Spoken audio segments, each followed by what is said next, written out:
obviamente estamos, como alguém já referiu, estamos em ambiente muito próximo, de proximidade, vamos pôr as questões colocadas oralmente e não pela internet, como vamos fazer no palco lá do casino, que é maior. Em princípio, vou tentar uma questão do público e outra colocada também, a colocar também por mim, a apresentação da delegação, e vou tentar vestir o fato de implacabilidade, que não funciona muito com o meu perfil, mas tem que ser em nome de o bem maior, que é o almoço, que a seguir toda a gente quer ter. Eu queria antes de começar só este debate, pedir desculpa, porque não fiz duas referências que são fundamentais da organização desta conferência aqui no Porto Santo.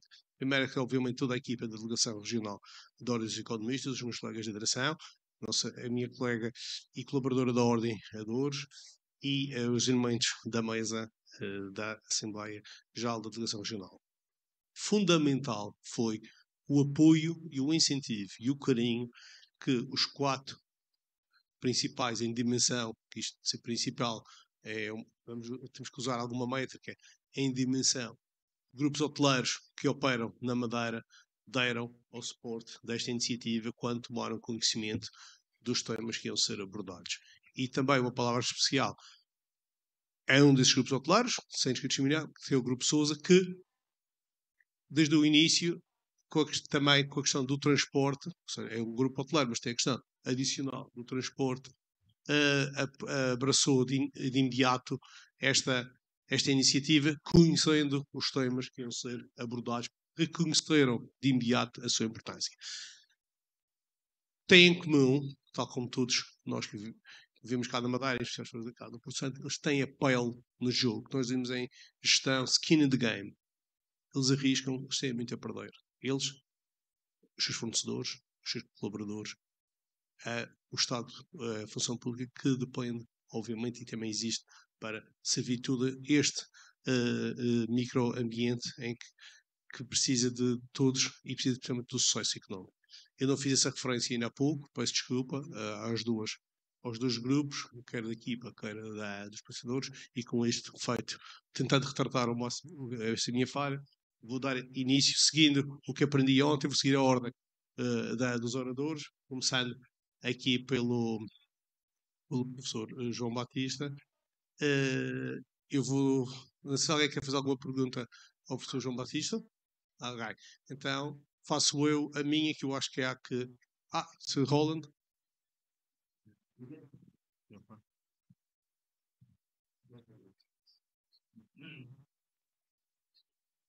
Obrigado pela oportunidade. Estive a ver aquela situação, digamos, da praia, e claro, quando eu vejo aquilo, estou preocupado. Acho que esta era a situação para mostrar, mas nós falamos do passado até agora. Como vai ser o futuro da praia? Ficamos só com uma pergunta, que a pergunta era exatamente essa, e eu acho que há de muita gente e de muitas mensagens que estou a receber das pessoas que estão a assistir no YouTube, no streaming, esta conferência. O Pedro também tem uma. Era em Canárias eles fazem em algumas ilhas, portanto, a extração da areia uns metros da praia e colocam na praia. Isso é possível aqui fazer isso aqui no Porto Santo, nas zonas onde mais críticas, onde há falta de areia neste momento. Agradeço.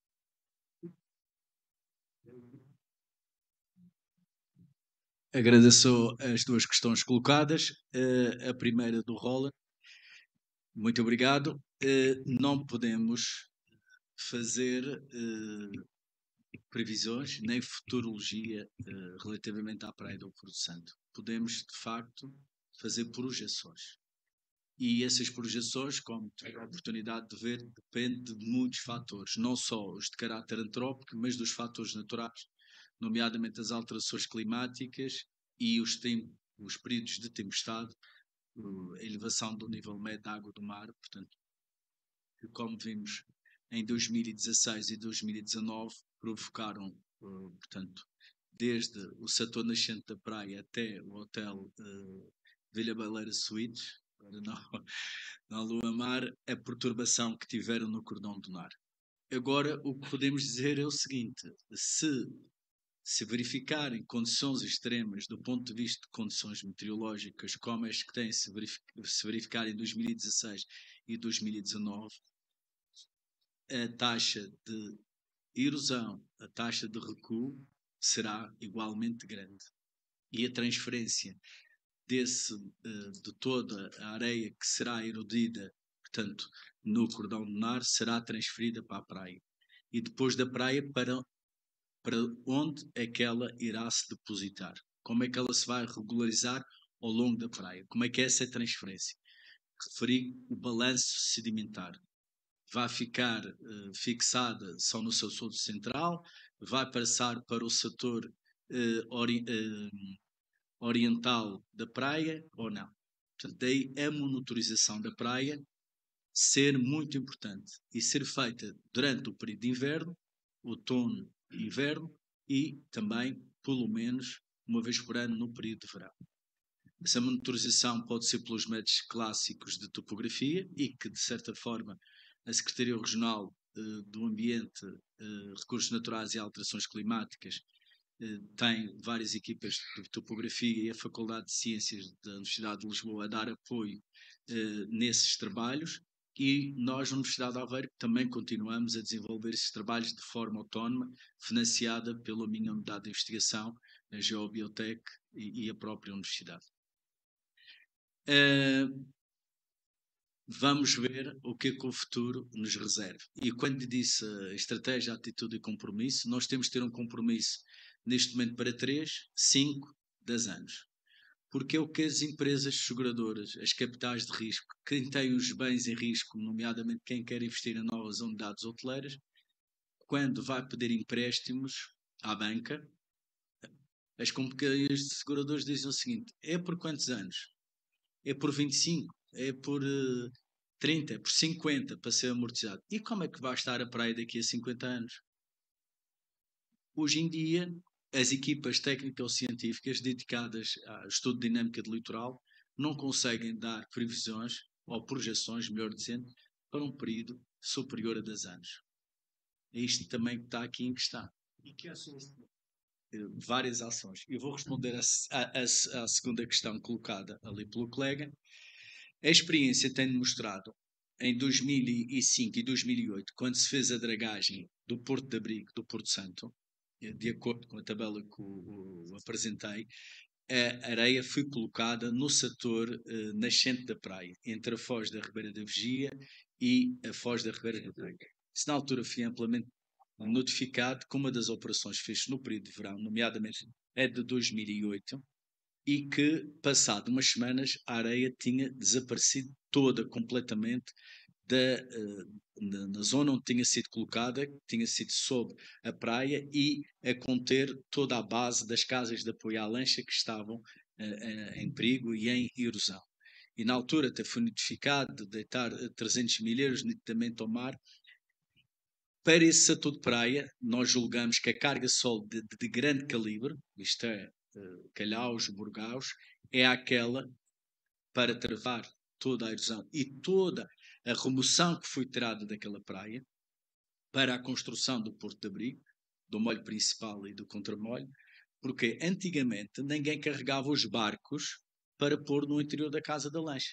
Neste momento, a cota de soleira das casas da lancha, em todo aquele setor que vocês viram, formam degraus de 2,5 metros a 3 metros.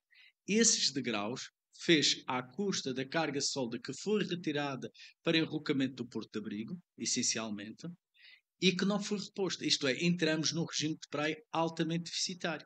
Isto é importante dizer. E há que repor. Se agora também a gente tem que pensar, ou colocarmos para onde é que foi essa carga sedimentar. Para onde é que ela vai? Vai trazer problemas, vai-se criar uma maior praia na zona do Penedo, do Sono, entre o contramolho do Porto de Abrigo e a zona da Foz da Ribeira do Touro. Essa praia vai aumentar, que também não existia. essa areia será transferida para a zona da boca de entrada do Porto de Abrigo. São tudo questões legítimas que têm que ser devidamente estudadas. Nós sabemos que neste momento, com os dados todos e juntando quanto mais associarmos informação de anual e de décadas, qual é a tendência espaço-evolutiva da praia. E nós estamos neste momento a ver qual é essa tendência espaço-evolutiva, apesar de ser um meio muito dinâmico, hidrodinâmico, a praia do Porto Santo, e que muda entre o período de verão e o período de inverno. No período de inverno temos um período de emagrecimento da praia, e no período de verão, a partir de abril, maio, um período de engorda da praia até as primeiras marés vivas de setembro. O regime de ventos aqui é extremamente importante. Também coloquei isso numa tabela.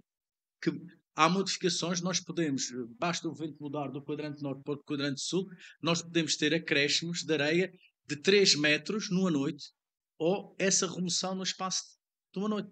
Quem é do Porto Santo conhece muito bem essa realidade. Portanto, quanto mais dados nós dispusermos, mais monitorização nós tivermos, melhor. Sabemos que é um paciente, a praia do Porto Santo, com muitas morbilidades. Temos uma boa ficha, um bom diagnóstico desse paciente, e quanto mais ensaios complementares de diagnóstico nós fizermos, melhor vão ser as decisões a tomar. Relativamente à questão do Paulo, e não quero entrar em reduções aqui ao absurdo, mas imagina lá, portanto, isto como está a ser gravado, amanhã de manhã, ou hoje, o João Batista vai ser crucificado outra vez, passado 2022 anos. Mas são tudo questões que se podem colocar. Como referi nos primeiros diapositivos, a Praia do Porto Santo desenvolvia-se num grande arco e depois, com a ação erosiva, acabou por ser rompido nas suas pontas do arco e formou-se o boqueirão de cima e o boqueirão de baixo. No boqueirão de baixo, a batimetria anda à volta dos 5, 7 metros. Até em regimes de baixa mar, quando temos marés vivas, praticamente o quase que dá para passar a pé. A coluna d'água é muito escassa. Se fechássemos a zona do boqueirão, ou deixássemos algumas zonas de passagem de água ou de carga sólida do boqueirão de cima e do boqueirão de baixo, o que é que acontecia à praia? Era como ela era no passado, como a Deus a tinha criado. Portanto, antes da última glaciação. O que é que podia acontecer à praia? Íamos ter mais areia na praia, ela ia ficar toda retida na praia. O que é que ia acontecer às condições de navegabilidade do navio lobo marinho e dos barcos que vêm descarregar o óleo, a nafta, ou mesmo o cargueiro cimenteiro que vem aqui de vez em quando ao Porto Santo? Tinha condições de entrar no Porto de Abrigo? Ia haver perturbação no Porto de Abrigo ou não? Ou como muitas das pessoas ligadas aqui à pesca, ou gente com grande experiência que trabalha no Porto de Abrigo do Porto Santo, dizer, engenheiro, e se parte do molho principal fosse colocado em colunas como o antigo cais do Porto Santo? O que é que ia acontecer? Tínhamos uma dinâmica, tínhamos condições da areia poder circular sem ficar retida dentro do Porto de Abrigo. São questões legítimas, não é? Mas que têm que ser devidamente estudadas, porque uma má decisão que possamos tomar, para além do custo-benefício, que é uma coisa que eu falo sempre, nós temos que ver sempre o custo-benefício de todas as ações que nós, ou soluções que nós podemos adotar, mas optarmos por mais opções, por mais soluções, estamos a agravar ainda mais esses erros. Muito obrigado, João, com este importante alerta para as consequências indesejadas, que é uma área que a economia analisa sempre, e tentamos sempre chamar a atenção para as consequências indesejadas. Como já viram, tenho muito jeito para o moderador, dos 5 minutos do João passou para 10, mas o tema é tão importante que achei que tínhamos que sair daqui, que a consciência tranquila, que tínhamos feito as abordagens e as questões certas. E depois isto, como quem tem o poder tem que pôr o justo a pagar pelo pecador, os senhores vão ter que se despachar nas próximas respostas. Alguém tem alguma pergunta? Estou a fazer agora ao Pedro Castro. Ok, muito bem. Bom dia. Em primeiro lugar, muito rapidamente, uns parabéns à organização e a quem colaborou e tudo quem esteve envolvido em trazer este evento ao Porto Santo. Eu penso que está aprovado pela sala que as pessoas de cá gostam de debater estes temas e é importante que se debatam estes temas aqui no Porto Santo. Muito rapidamente, em relação ao Dr. Bruno Martins, falou ali de um ponto muito importante, que era a questão da dificuldade em motivar os jovens para a hotelaria. Nós temos esse problema na escola, mas eu penso que vamos ter que trabalhar a cabeça dos pais. Porque quando nós dizemos aos nossos jovens, olha, tenta ir ao Vila Baleira ou às outras Não é unidades pensar. hoteleras, e eles dizem, não, é pá, isso não, porque o meu pai diz Eu que é uma Peço escravatura. desculpa, mas nesta minha atitude ditatorial que hoje vou poder ter, que nem em casa tenho, e gostaria mesmo de tivéssemos perguntas. Ok. Uma faça pergunta, se faz Em favor, um e relação, ao outro. ok, peço desculpa. Em relação ao Dr. Pedro, sendo um especialista na área da aviação, falou daqui da questão da desalinizadora. Achava interessante, por exemplo, o exemplo do Grupo Vila Baleira, que tem os dinamarqueses, tem um público jovem, tenho visto aí na rua numas atividades interessantes. Achava interessante, por exemplo, que esses jovens fossem convidados a fazer visitas de estudo à desalinizadora para perceberem a realidade que nós temos numa ilha e que não há água. E uma outra questão, muito rapidamente, esta é mais pensada.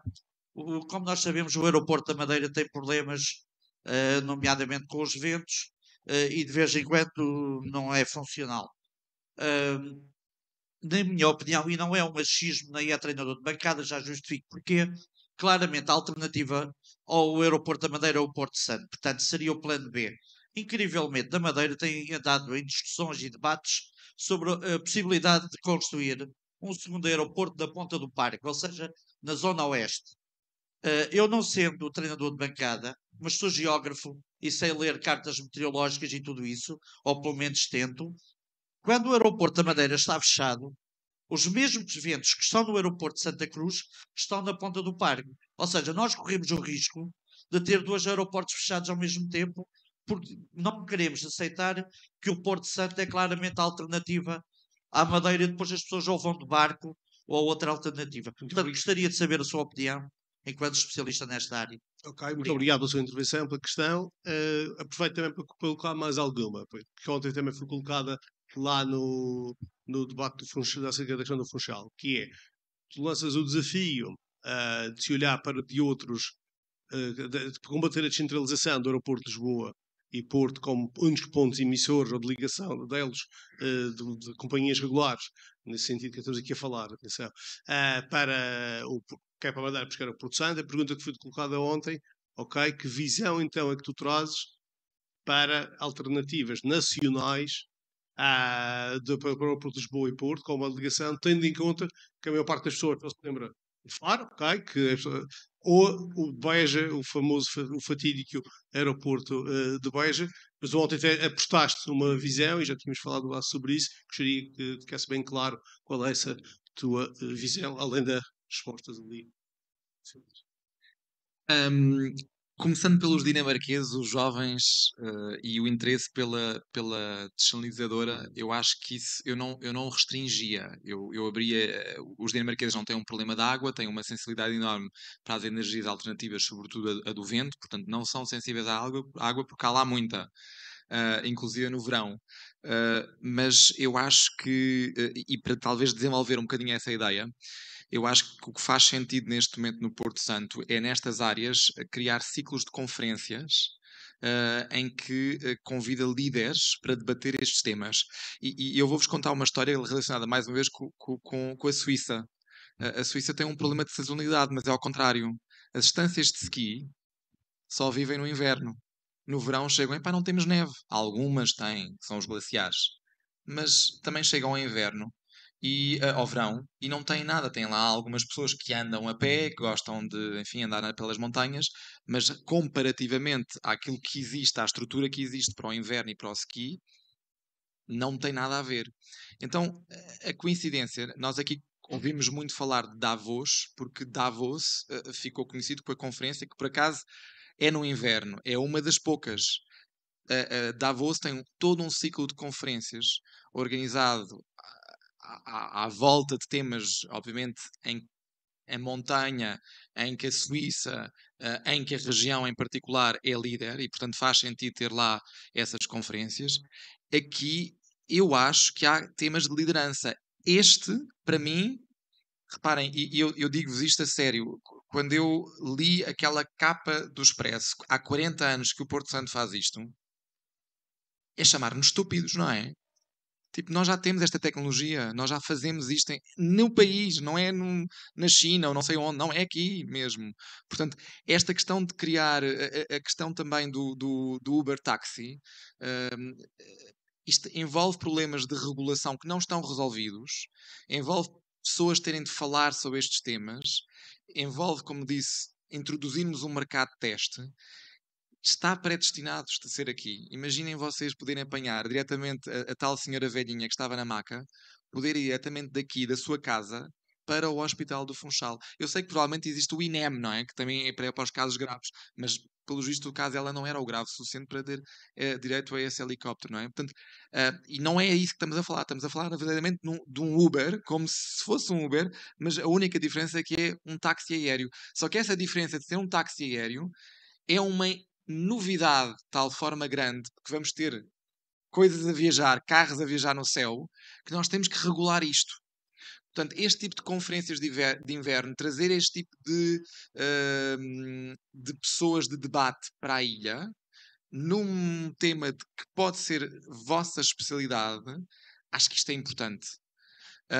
Portanto, sim, vamos abrir a descentralizadora para toda a gente que esteja interessada. Eu estaria muito interessado, por exemplo, em perceber como é que isso funciona. Apesar de ter vivido num país em que também a tecnologia vivia em Israel, portanto, a descentralização também lá tem, enfim, décadas, não é? E é necessária. Em relação ao aeroporto da Madeira, olha, eu estou a ouvir, quer dizer, eu já ouvi vários zunzuns de o aeroporto não devia ser aqui, devia ser ali. E no Funchal eu contrariei um pouco isso.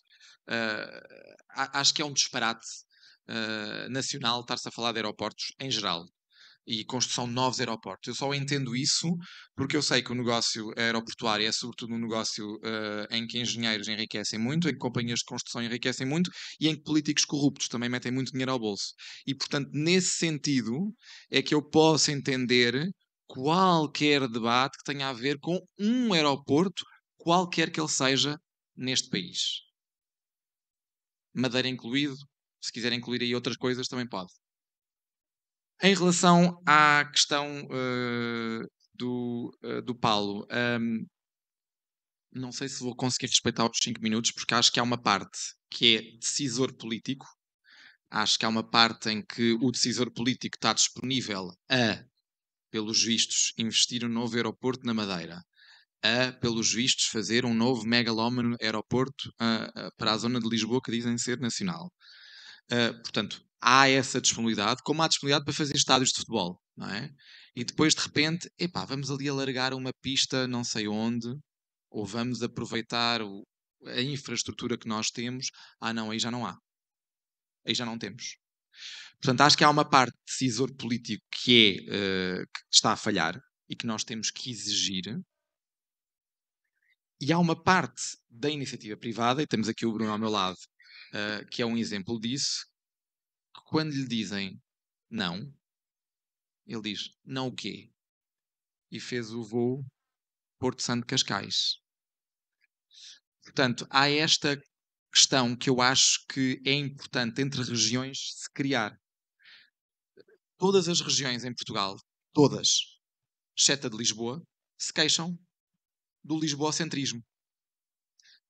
E eu só pergunto, então, unam-se todos e façam cooperações transversais. Não passem por Lisboa. Esqueçam Lisboa por uns momentos. Que é isto também que faz falta. É esta, em vez de refilarem todos em relação a Lisboa, não, cooperem todos com o pouco que têm, porque eu sei que depois sobra pouco para o resto das regiões, mas esse pouco, usem-no com o recurso que têm, mas coordenado, porque eu tenho a certeza que se o Porto Santo propusesse à região de Beja ou do Alentejo a existência deste voo, não só isso seria o único voo que existe entre o Sul Portugal e qualquer ilha, só para terem uma noção que o sul de Portugal e qualquer ilha não estão ligados. Ok? Portanto, não só Beja Porto Santo passaria a ser uma quase novidade, não é? Exclusiva, do género. Não existe nenhuma ligação entre o sul de Portugal e as ilhas. Portanto, estou-vos a falar, não existe Faro Funchal, não existe Faro Ponta Delgada, que seria aquilo que era o mais óbvio, o mais lógico, não é? A cidade maior do sul de Portugal e as capitais respectivas das regiões autónomas. E teríamos aquele bicharrar que seria um Beja Porto Santo. Portanto, há uma parte que eu acho que é este tipo de iniciativas que está muito isolado. O Bruno, de certeza, que gostava de ter mais parceiros como ele, a pensar como ele, a ter esta coragem como ele dos dois lados, ou seja, do lado de lá, continente, e do lado de cá também, que é a única maneira, às vezes, de fintar o decisor político que está amarrado, seja interesses, seja politiquices, como nós chamamos, ou seja, trafolhices, para dizer o nome certo, que nós depois só vemos numa reportagem da Ana Leal ou daquelas jornalistas de investigação 10 anos depois e vemos não sei quem que é preso ou que está em prisão domiciliária, mas que esquecemos o que é que foi o custo-oportunidade que se perdeu nesse momento em que os recursos estavam disponíveis e que não foram aplicados da forma certa para aquilo que eles servem. Eu digo, para terminar, Amsterdão, a cidade de Amsterdão, decidiu zerar o seu orçamento de marketing e publicidade para promover a cidade de Amsterdão enquanto destino turístico. Vocês vão à cidade de Amsterdão e dizem, olha, tem aqui uma revista para onde podem publicar a cidade de Amsterdão e venham a Amsterdão. Não têm orçamento. Porquê? Porque chegaram à conclusão que Amsterdão não precisa mais de ser promovida. Não precisa. Não zeraram o orçamento turístico da Holanda, dos Países Baixos. Eles concentraram isso porque repararam, as pessoas só vão a Amsterdão e algumas lá vão passear por outros sítios. Então, todo o orçamento de marketing e de promoção está agora alocado para a promoção desses destinos que, se não forem promovidos, ninguém vai. E não vai, não é porque não sejam bonitos ou não valham a pena, é porque simplesmente as pessoas não conhecem. E, portanto, há só mais um exemplo ainda, no caso do aeroporto de Amsterdão, foi decidido reduzir o número de movimentos em 10% do aeroporto de Amsterdão. Reduzir. Eles não criaram um segundo aeroporto em Amsterdão para isso. Eles só disseram às companhias que é assim, olha, se quiserem viajar para a Holanda, temos mais 4 aeroportos que até são bem servidos de transportes. Se não quiserem, paciência.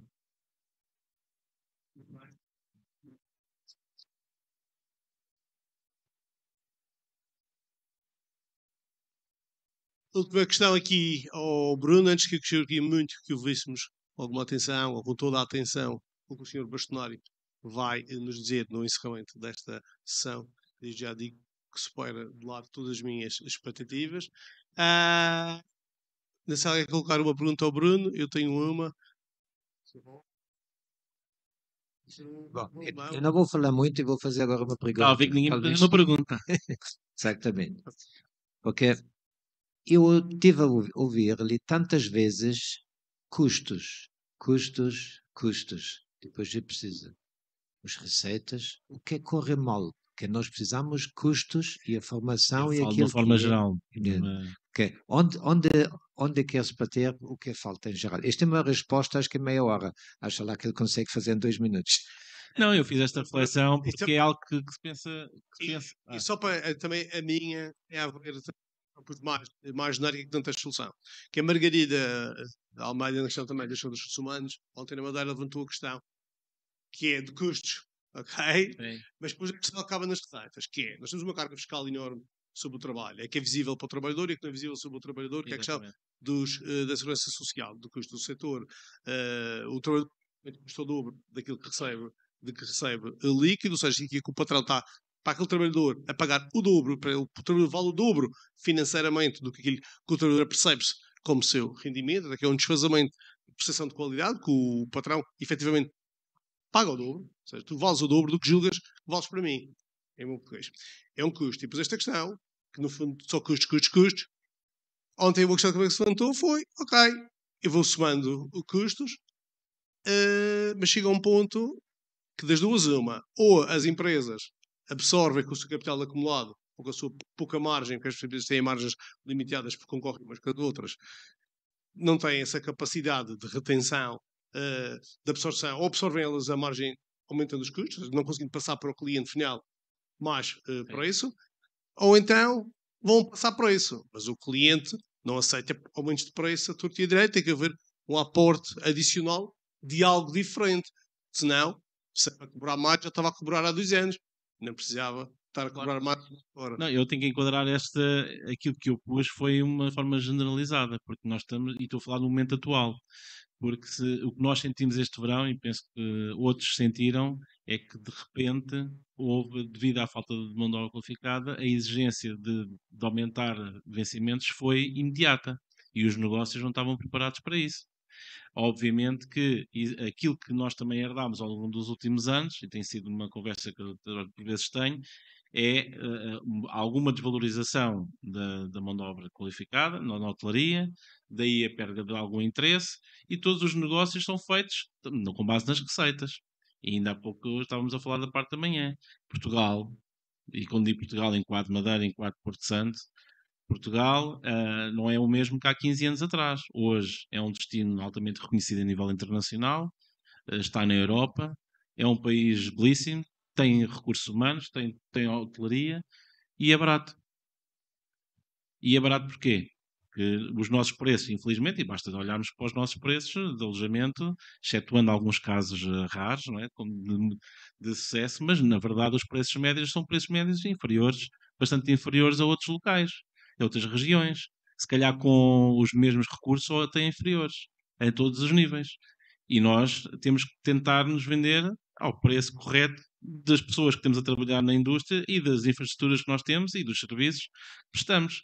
E essa é a luta que nós temos que ter.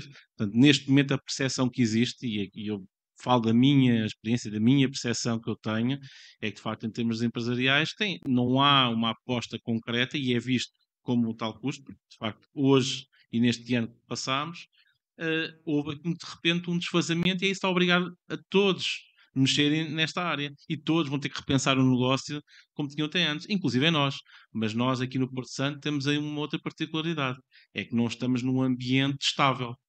E não estamos e tivemos um percurso até à data muito difícil, de muita resiliência. Portanto, não estamos e a realidade que estamos a discutir hoje é do Porto Santo, não é da Madeira. Nós agora temos uma unidade da Madeira, mas sentimos uma regularidade em termos de ocupação muito maior do que sentimos aqui.